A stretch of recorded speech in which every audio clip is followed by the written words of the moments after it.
The advice and opinions expressed by Dr. Granpeesheh and her guests are meant solely as suggestion and should not be in any way construed as child-specific advice.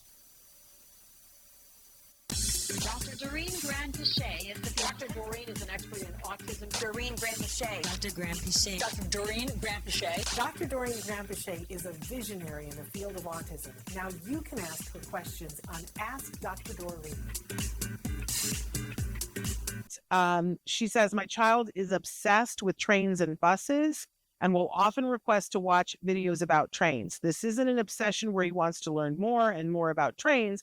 All he wants to do is watch them move from one station to another and watch the doors open and close. We usually give him as a reward for good behavior, but I've noticed that watching these videos makes him more obsessive, wanting to talk about them more than usual. If we completely stop from watching these, he will have a huge meltdown initially, but in the long run, do you think that will be good for him? She does go on to talk about mood swings and tantrums, but I think I'm going to leave that for a second and just talk about the trains, if that's okay. Sure. Yeah, of course. And I mean, it's a good question to start with, I think, Shannon, because we always want to recognize, first of all, what is an obsession, right? And a lot of people don't realize that there's a very high correlation between Yes, I have lost her in my ear. And obsessive compulsive disorder. And I think it's really, really important that we define obsession and compulsion. OCD stands for obsessive compulsive disorder. And obsession is a recurrent thought that is very, very difficult to get rid of. And the compulsion is what you do as a result of that obsessive thought. So the classic kind of OCD that everybody's familiar with is the person who thinks there are germs everywhere. That's the obsession. And then the compulsion, obviously, is to repeatedly wash their hands, for example. So the compulsion is the behavior that helps reduce or helps, I guess, gain control over the obsessive thoughts, right?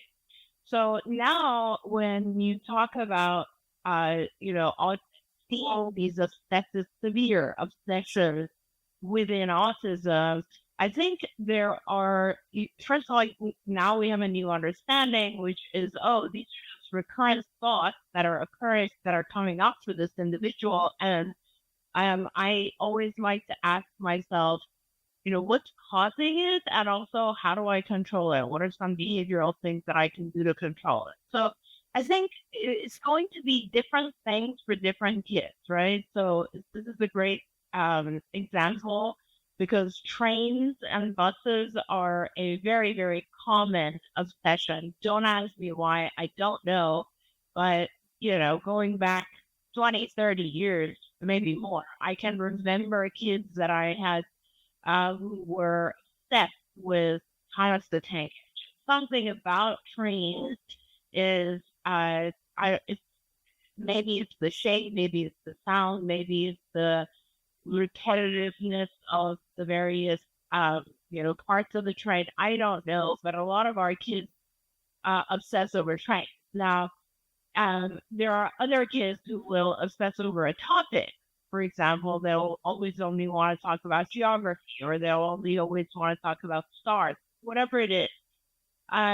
Why do these things occur in our kids? Nobody really knows what triggers obsession, other than there are things, maybe they are things that our child feels, they can talk about. It's something that the child feels that they can connect with. It's an interest. Who knows why some of us are interested in, let's say, astrology, and others are interested in, I don't know, archaeology. We have different interests, right? And so the important thing, though, is to, I guess, you first of all think about things in the environment that are going to bring about these obsessions.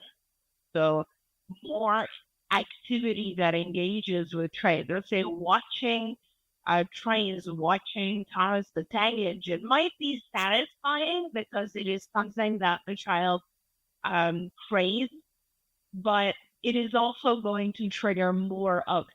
There's no question about that. Like if you engage in some activity a lot and it's an obsession, it's going to stay on your mind more and you're going to think about it more. And therefore, it's going to increase in terms of thinking about it, right? It's an obsession that's going to increase. So, as a parent, you always want to limit the amount of time that the child engages.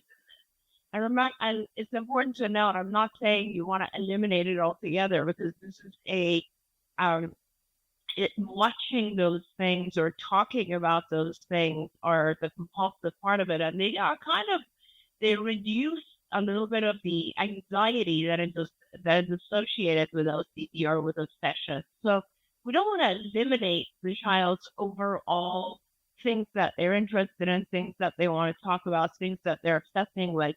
You start bringing it into a limit that allows the child to engage in other things, but then also allows the child to have time to do their favorite things, the things that they're interested in, the things that they find reinforcing, calming, whatever it may be. So that's important as a parent. You have to figure out and limit those. Don't be afraid. Whenever I tell parents to limit something, I know the next thing is that we are afraid to limit things that because we're worried about the child tantruming as soon as we limit it, right? As soon as we want to take it away. And as this parent says, they have meltdown if you try to stop those things. But if you stay consistent with it, our kids are smart. They figure out that this thing is limited. It helps to give your child some visual things that will allow them to understand the time limit. So timers, clocks, whatever on their iPad, something that allows them to understand it's X number of minutes of engaging in this thing, right?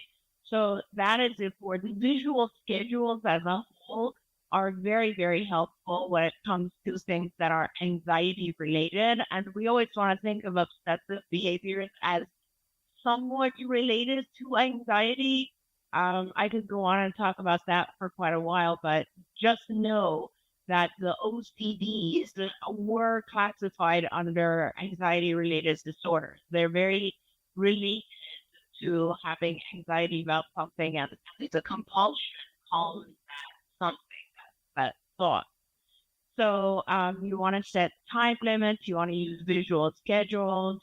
And when you set the time limit, if the child has difficulty moving away from it, a meltdown or something, you want to be able to teach your child some coping strategies, right? Like other things they can do to distract themselves from this item. Or, we're going to now be doing this type of activity, but remember, you can go back to your favorite thing later tonight.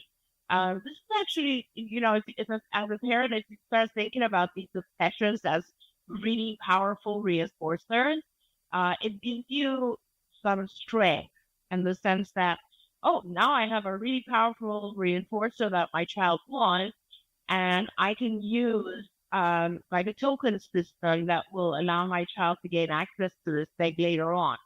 So, we all want our kids to have things they want to work towards.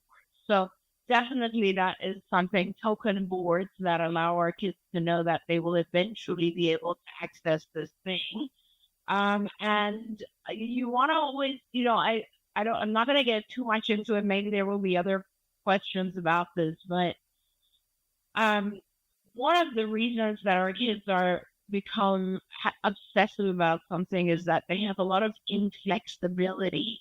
And we have this whole area of our program that we work with where we teach flexibility. And that is just teaching the child that there are no hard and fast rules in life, and that things change, and that the child kind of needs to get used to unexpected changes in a routine or unexpected changes in just in life.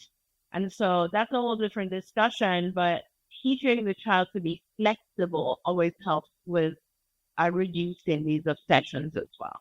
And then last but not least, when OCD gets to a point, or these obsessive types of behaviors get to a point where they're so severe that they are really, the child is unable to stop and do other things, or they have so many compulsions that are preventing them from experiencing life, then it's important also to be talking to physicians because medications exist that really do significantly help OCD. So, and these are the same medications that are used for anxiety. When a child has obsessions, my first question is, what do they have anxiety, as well as what do I need to do to help the anxiety? So that's the other side of it, and it's not going to be necessary for every child who has an obsession, because a lot of times you can get it under control behaviorally, but sometimes you will need the help of medication. Don't forget, you can watch Ask Dr. Doreen live every Tuesday morning at 10 a.m. Pacific time. We hope to see you there.